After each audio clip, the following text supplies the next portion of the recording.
শিশু ও বয়স্কদের কোরআন শিক্ষার ক্লাস আমাদের ধারাবাহিকভাবে আজকে হবে ৪৪ নং ক্লাস। বিসমিল্লাহ বানান করে পড়া। বিসমিল্লাহির রহমানির রহিম বানান করে পড়া। আমি আলিফ থেকে আরবি ২৯ হরফ থেকে শুরু করে এই পর্যন্ত কায়দা শেষ করলাম আলহামদুলিল্লাহ। যারা ভিডিওটা দেখছেন অবশ্যই তাদের নিকট ভালো লাগলো, তারা একটুর উপকার পাবেন। আর আমি ইনশাআল্লাহ ধারাবাহিকভাবে এখন কায়দা শেষ করলাম। আমি বিসমিল্লাহ এখন আউযুবিল্লাহ শেষ করলাম, বিসমিল্লাহ শেষ করে এরপরে সূরা ফাতিহা, সূরা ফিল, এইভাবে সূরা শেষ করে আমরা ইনশাআল্লাহ কোরআন শরীফের দিকে অগ্রসর হব। বানান করে কিভাবে চালু করে রিডিং পড়তে পারে এগুলো এইভাবে শিখব। আর এটাতে আমার এই ইউটিউব চ্যানেলে কোনো টাকা ইনকামের উদ্দেশ্য না, সওয়াবের উদ্দেশ্যে আমি এটা করতেছি। তাই আপনারা সওয়াবের নিয়তে লাইক করবেন, কমেন্ট করবেন এবং শেয়ার করবেন। বিশেষ করে চ্যানেলটি সাবস্ক্রাইব করে পাশে থাকবেন যাতে করে আরও ভিডিও পেতে পারেন। ভিডিও পাওয়ার জন্য আমি ইনশাআল্লাহ ধারাবাহিকভাবে কোরআন শরীফের পড়া দিব এবং কায়দা পালন করে পড়া এখন শেষ। আমফারা অর্থাৎ সূরাগুলো দিব।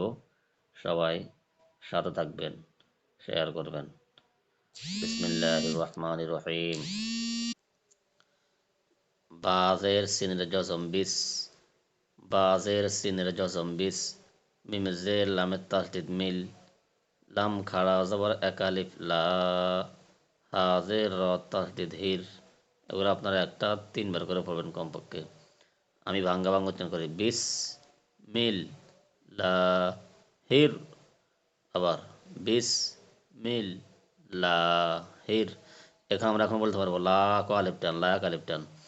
তারপর লা হচ্ছে বারিক, আল্লাহ শব্দের ডান দিকে জের আছে এজন্য বারিক। মিল্লা ল হবে না, লা হবে।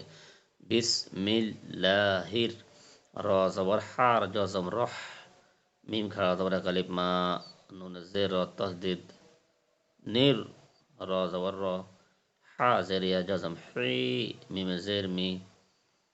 বাঙ্গা বাঙ্গা আবার বিসমিল্লাহির রহমানির রহিমি, এভাবে কয়েকবার পড়ব।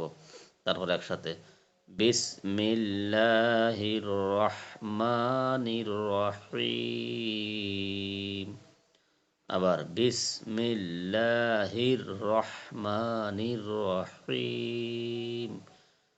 তো সবাই ভালো থাকবেন।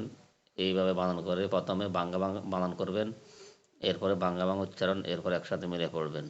এরপর না পারলে প্রথম হরফের নাম বলবেন বা, সিন, মিম, বিসমি, এভাবে আলিফ লাম লাম হা বিসমিল্লাহি, এভাবে। সবাই ভালো থাকবেন। পরবর্তী ভিডিওতে দেখা হবে।